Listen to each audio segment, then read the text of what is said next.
Mas olha esse texto aqui, Ezequiel 33, 7, 9, que Deus falou: Filho do homem, eu fiz uma sentinela para a nação de Israel.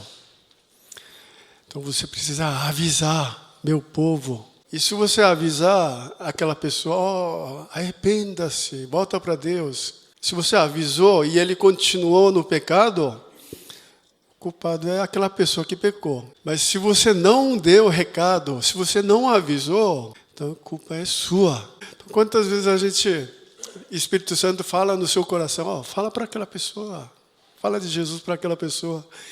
E a gente tem medo, vergonha, não fala. Deus hoje está pedindo para eu avisar 4 frases. Primeiro aviso: existe o céu e o inferno. Francis Chan, esse pastor que impactou lá nos Estados Unidos, olha o que ele falou. O Senhor descreve o inferno como um lugar terrível, cheio de dor, fogo, escuridão e choro. Tenha certeza de que o desejo de Jesus é que levemos o inferno a sério e façamos tudo o que pudermos para evitá-lo. Paulo acreditava que advertir as pessoas sobre a ira vindoura era um verdadeiro ato de amor. A crença na existência do inferno vai resgatar nossos corações mornos. Porque nós temos um coração morno, uma fé morna. Por quê? Não leva a sério o inferno. Irmãos, alguns filhos nossos estão indo para o inferno e você acha que está tudo bem. Seu pai está indo para o inferno. Paulo acreditava que você falar do inferno, isso é ato de amor. Quando a gente vê Jesus, principalmente no livro de Mateus, ele pregou sobre o inferno. Mateus 10, Mateus 11, Mateus 18, Mateus 23, sobre o inferno. Inferno é um lugar de sofrimento eterno. Inferno é um lugar terrível porque há a ausência da presença de Deus. Isso é pior. Aqui, quando a gente fica ansioso, com medo, a gente ora, busca Deus. Inferno é um lugar terrível porque há ausência, não tem Deus. O contrário também é válido. Céu é um lugar maravilhoso, não é porque tem rua de ouro, é porque Jesus está lá. Então, Lucas 16, aparece 2 pessoas, Rico e Lázaro. O intuito de Jesus é mostrar que depois da morte só há 2 opções, céu e inferno. E para mostrar que é um lugar terrível, olha só o que Rico pediu. Abraão, pai Abraão, pede para Lázaro molhar o dedinho, uma gota de água, sede. Olha o que ele pediu, versículo 28. Manda o Lázaro para evangelizar, meus irmãos, tenho 5. Aí Abraão fala, tem um abismo aqui que não vai dar não, gente. Tem que levar a sério essa questão. Primeiro aviso, evangelizar pessoas ao nosso redor, sabe?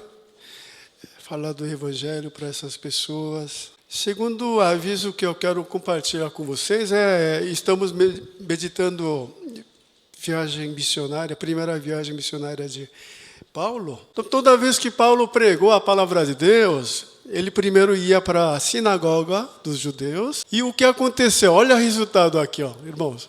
Paulo acreditava que os judeus iam se converter. Meus irmãos, então ia para a sinagoga, mas não foi o que aconteceu.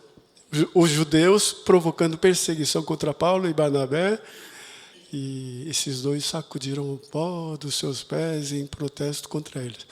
Os judeus começaram a perseguir. Então Paulo fez assim,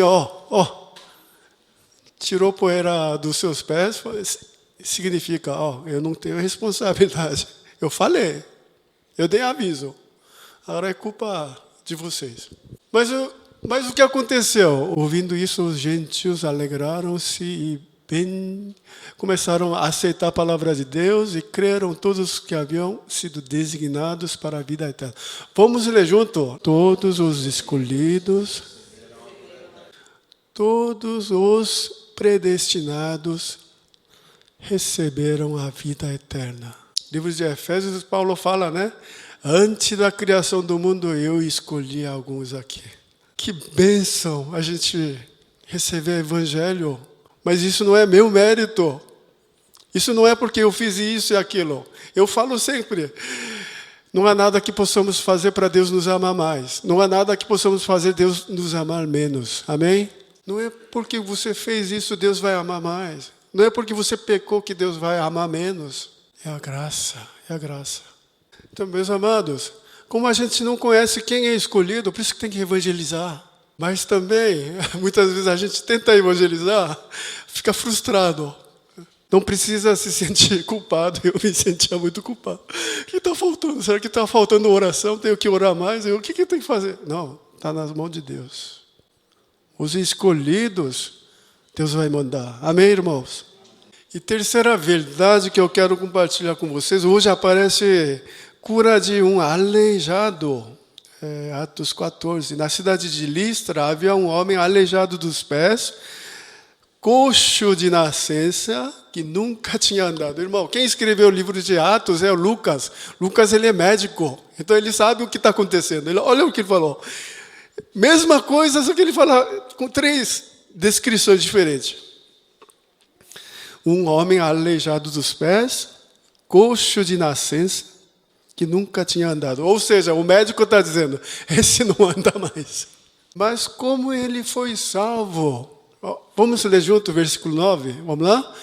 Ele ouvira Paulo falar. Quando Paulo olhou diretamente para ele e viu que o homem tinha fé para ser curado. No livro de Atos, há 2 pessoas que Deus usou. Pedro, Paulo. E é interessante também, acontece algo bem parecido. Pedro cura um coxo. Lembra disso?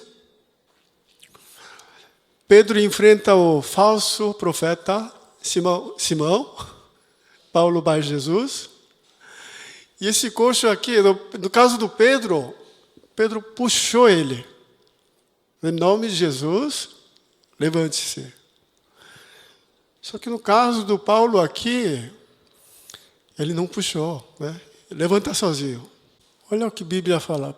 Paulo olhou diretamente para ele e viu que o homem tinha fé para ser curado. O que Lucas escreve, é impossível esse cara andar. Mas Paulo, vendo aquela pessoa, ele percebeu que ele tinha fé. Essa fé surgiu como? Ouvindo a palavra de Deus. A fé vem por ouvir a mensagem. E a mensagem é ouvida mediante a palavra de Cristo. A nossa fé vai crescer, sabe como? Ouvindo a palavra de Deus. Você que fala que eu venho para a igreja há 30 anos, 40 anos, 50 anos, mas nunca gosta de ler a palavra de Deus? Nunca teve uma experiência assim. Eu estava angustiado, mas Salmo 27 falou, espere no Senhor, seja forte e coragem. Isso me deu força. Você nunca teve isso?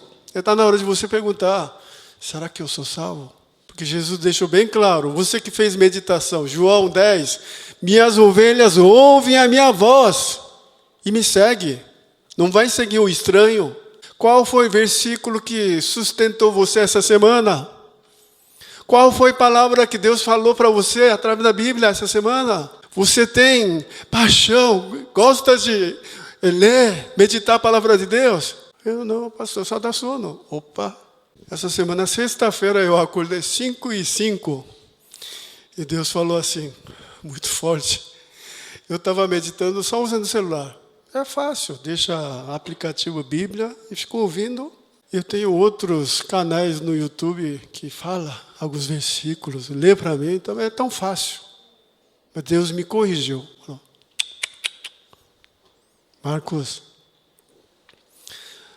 volta para o modo antigo. Pega a Bíblia, caneta e um caderno do lado. Começa a anotar. Sexta de manhã eu fiquei fazendo isso 1 hora. João, livro de João. Que livro maravilhoso. Quem faz discipulado sabe, irmãos. E está no coreano. Mas, ler, ouvir, memorizar, estudar, meditar a palavra de Deus.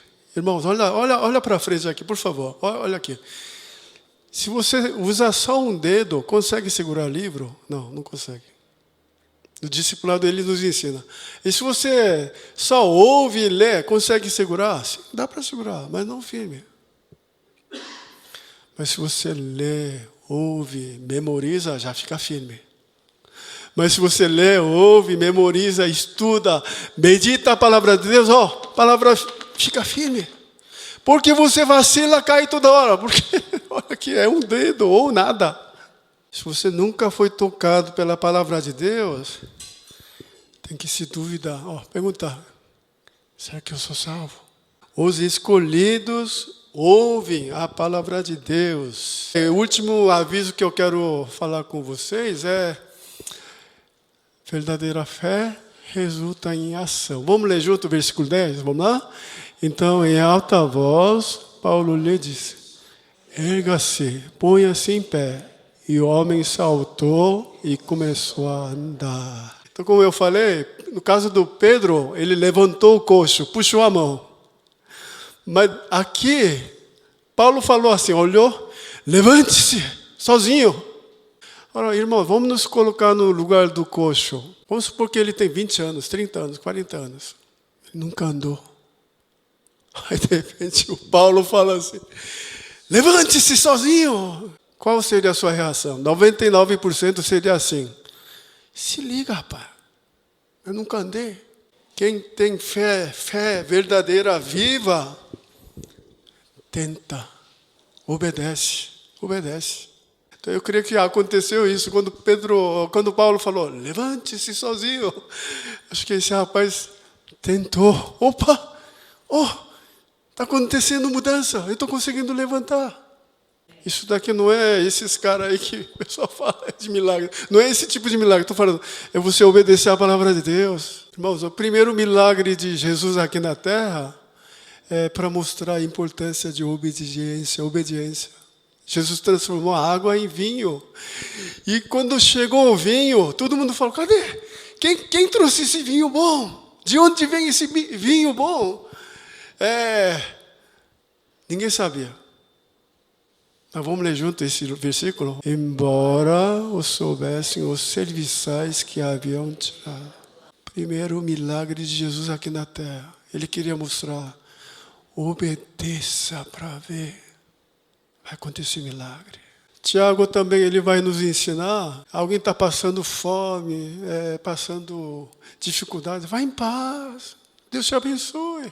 Tiago ele vai dizer também, a fé por si só, se não for acompanhada de obras, está morta. Fé de demônio. Irmãos, demônio sabe que Jesus é filho de Deus. Demônio tremia de medo. Jesus, seu filho de Deus, eu sei. Mas não faz nada. Isso é fé de demônio. Então, os escolhidos, não é forçadamente, ele vai agir. Vai agir. Irmãos, a palavra de Deus está mudando seus valores, atitude. Eu estava lendo o livro de João, acho que é capítulo 6, Jesus fala assim, se alguém obedecer meus mandamentos, ele vai perceber que essa palavra é a palavra de Deus. Você não experimenta se essa palavra é de verdade ou não, porque você não pratica. Irmão, se você obedecer a palavra de Deus, milagre há de acontecer na sua vida. Amém?